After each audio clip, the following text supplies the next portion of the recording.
Hare Krishna. We are in chapter 10, verse 37 of Bhagavad Gita.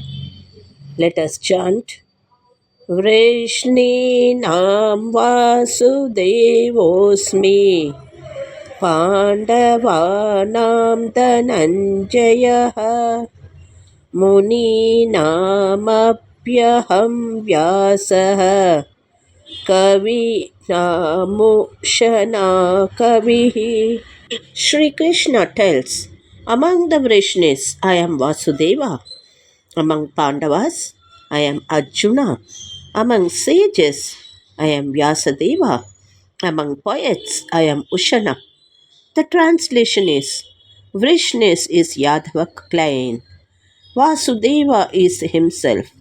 Among Pandavas he tells himself as Arjuna, among sages he tells himself as Vyasadeva, and among poets, he calls himself as Ushana, that is Shukracharya, the preceptor of demons and a master of statecraft. He is also a poet and a significant figure in Hindu scriptures. Let us see a small story. Shukracharya, that is Ushana, was a powerful guru of the Asuras, that is demons. He is known for mastering Sanjeevani Vidya, that is, reviving the dead, guiding demons in battles against gods, advising Hiranyakashipu, father of Prahalada, and being a wise poet in ancient texts. Here, wise poet refers to his expertise in crafting strategic and moral verses, guiding kings and asuras with clever words. Moral is he being a master wordsmith, influencing politics and ethics. Thank you. ಹರೇ ಶ್ರೀಕೃಷ್ಣ. ಶ್ರೀಮದ್ ಭಗವದ್ಗೀತೆ ಅಧ್ಯಾಯ 10 ಶ್ಲೋಕ 37. ಕೃಷ್ಣೀನಾಂ ವಾಸುದೇವೋಸ್ಮಿ ಪಾಂಡವಾನಾಂ ಧನಂಜಯ ಮುನೀನಾಮಪ್ಯಹಂ ವ್ಯಾಸಃ ಕವೀನಾಮುಶನಾ ಕವಿ.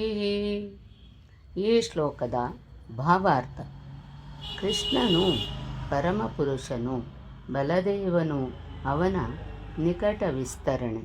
ಕೃಷ್ಣನು ಬಲದೇವನು ವಸುದೇವನ ಮಕ್ಕಳಾಗಿ ಕಾಣಿಸಿಕೊಂಡರು.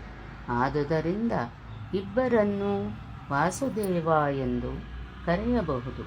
ಇನ್ನೊಂದು ದೃಷ್ಟಿಯಿಂದ ನೋಡಿದರೆ ಕೃಷ್ಣನು ಬೃಂದಾವನವನ್ನು ಬಿಡುವುದೇ ಇಲ್ಲವಾದುದರಿಂದ ಬೇರೆಡೆ ಕಾಣುವ ಕೃಷ್ಣ ಸ್ವರೂಪಗಳೆಲ್ಲ ಅವನ ವಿಸ್ತರಣೆಗಳೇ.